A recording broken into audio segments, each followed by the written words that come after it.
Morning folks, and welcome back.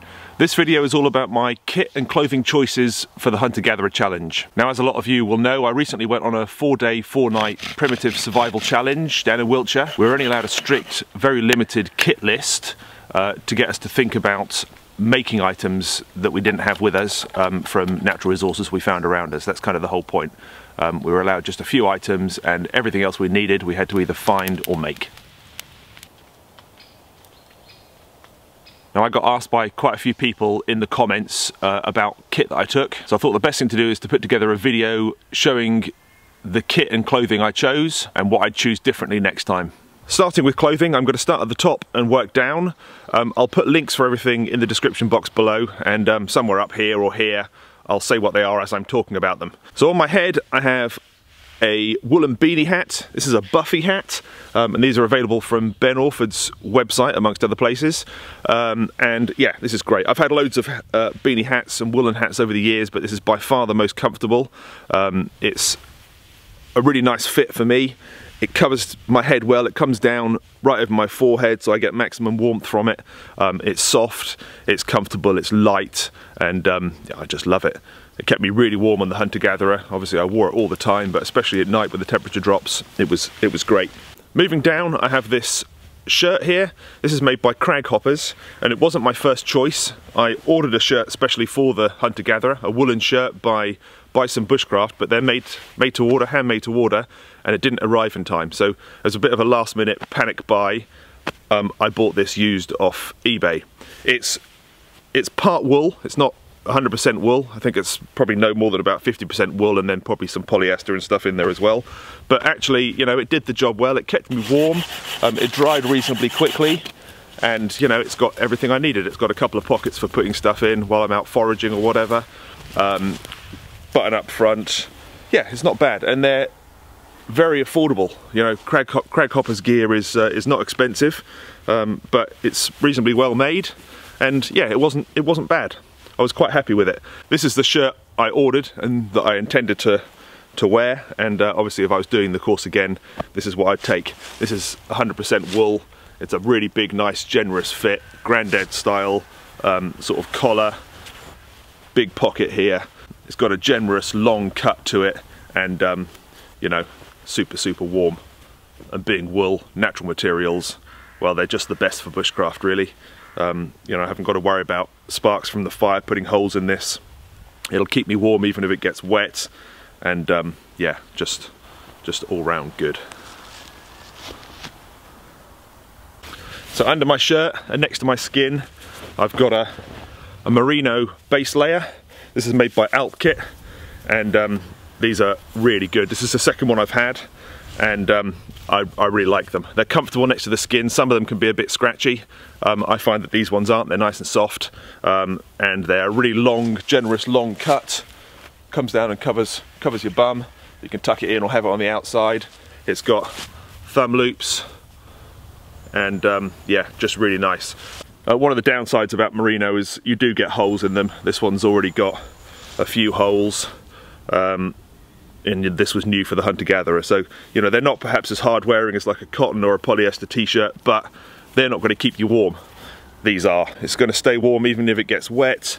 They dry quickly, and they don't hold sort of odours and things like that, so yeah, it's a really good choice.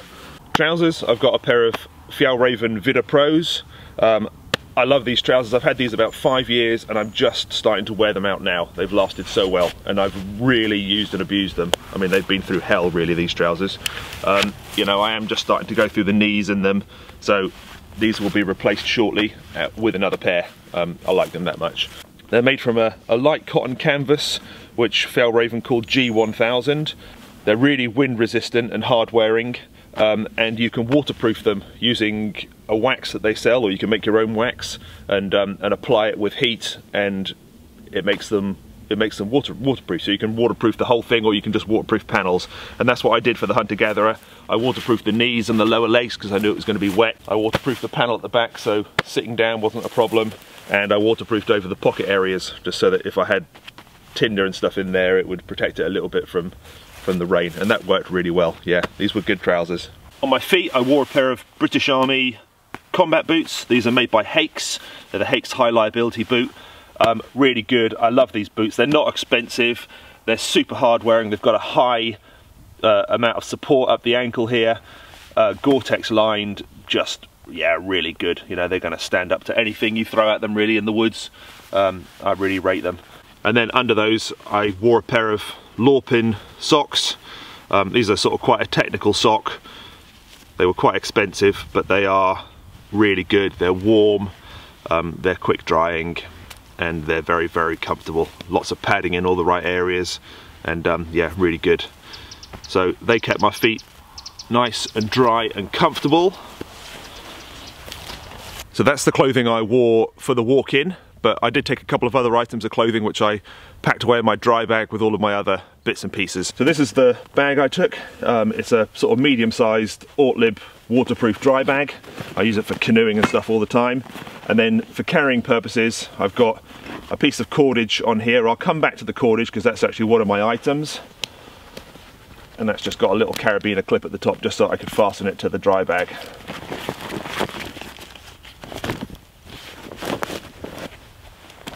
So as a warm layer, I took my homemade woolen bush shirt. I've got a video on making this if you're interested, but yeah, it's made out of an old, probably about 1970s vintage Whitney blanket, a pure wool blanket. And you know, this thing is just great. It's really warm, it's snuggly, it's got a big hood, I can just, you know, snuggle into it. And that was great for times when it was cold first thing in the morning, but I also slept in this as well, and that was kind of my warmth overnight along with my fire. And then for wet weather, I've got my Paracord Velez smock. You know, I've talked about Paracord before. I really like their gear. I like how it works. Sort of different to your normal, you know, waterproofs that rely on a membrane. This sort of works differently. But yeah, this is a great waterproof, and I'm pretty glad I took it.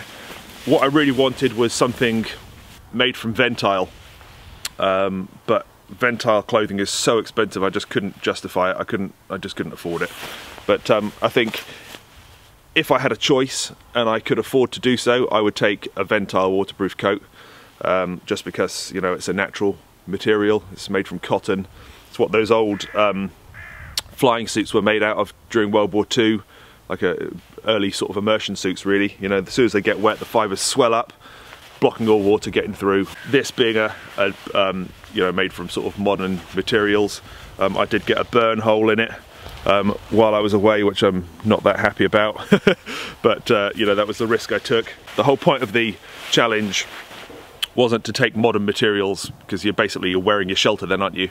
It was to get you to think about how to use your shelter and what you can find around you to fill in the gaps in your clothing, and just use natural materials. So yeah, if I was doing it again, and I could I would go for a Ventile jacket rather than a modern sort of, you know, synthetic jacket like this. So aside from my work gloves, which I'll come to in a minute, they were my clothing choices. Knife wise, we're allowed to take one fixed blade belt knife.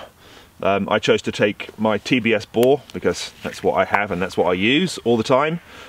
It's a decent knife. It's quite a thick knife. It's got a thick stainless steel blade.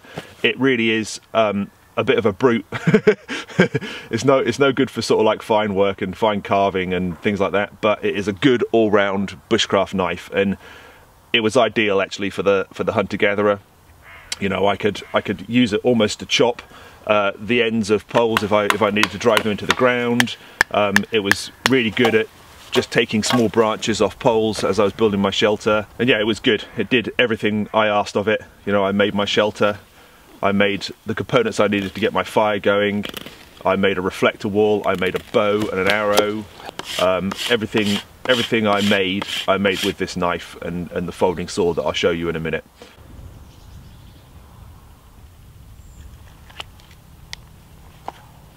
Next up is a saw. We were allowed to take a small folding saw. I chose to take a Barco Laplander. I really like these saws. I know there's a lot of other ones on the market, but I really like these. And this, cutting through a great big thick log is a bit of a chore with a small folding saw, but you know, it coped with it and it managed it, and it did well.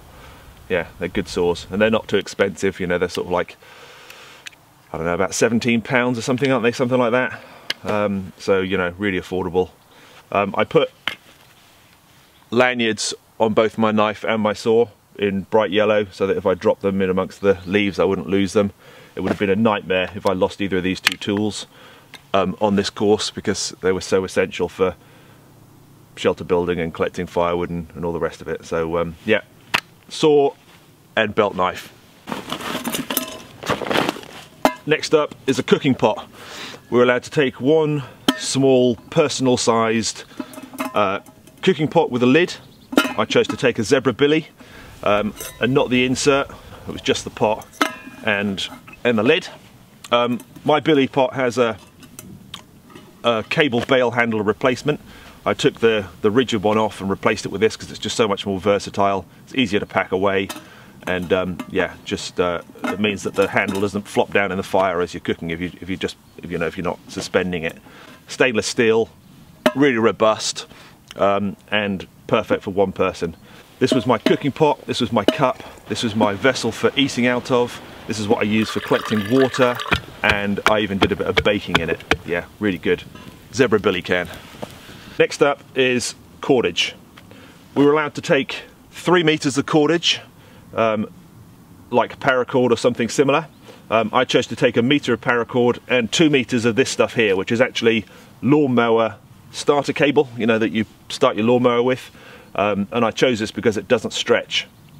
I knew I was going to be needing to use cordage for my bow drill to get my fire started, and also to make a bow, and I didn't want a cord that stretches. So I chose to take 2 meters of this, and then the other meter was this piece of paracord here. Now when I made my bow on the challenge, I used up pretty much all of my lawnmower starter cord for the bowstring.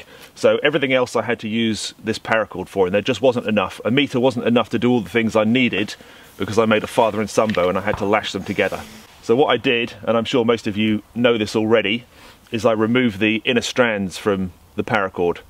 550 paracord has 7 strands that run through the middle and then an outer braided shell.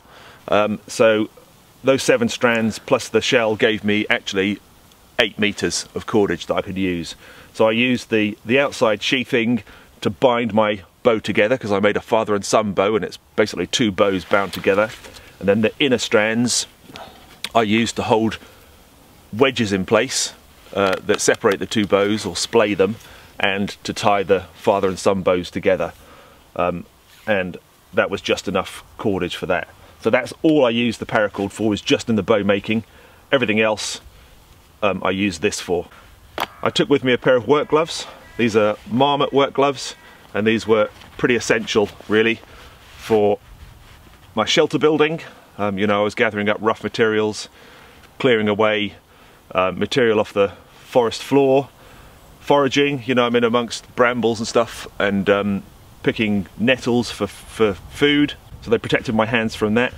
But also, you know, handling hot things around the fire, picking my pot out of the fire, moving logs around and stuff like that. You know, they were essential.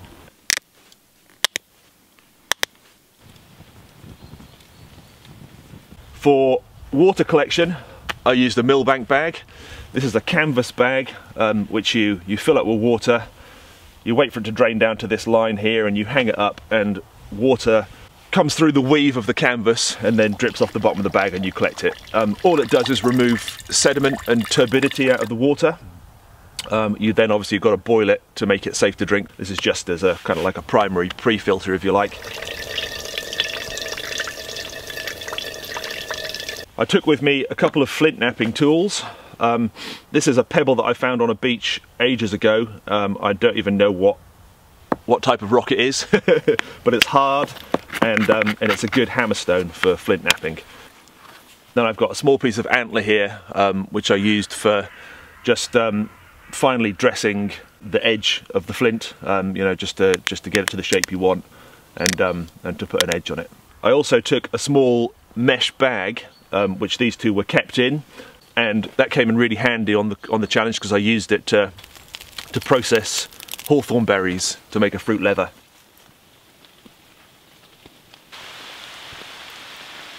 There are a few other items that I took with me, and they kind of fall under the safety category, really. You know, we were on our own in the woods, a long way from other human beings, and accidents happen. You know, especially when you're hungry and you're tired and things are stacked against you.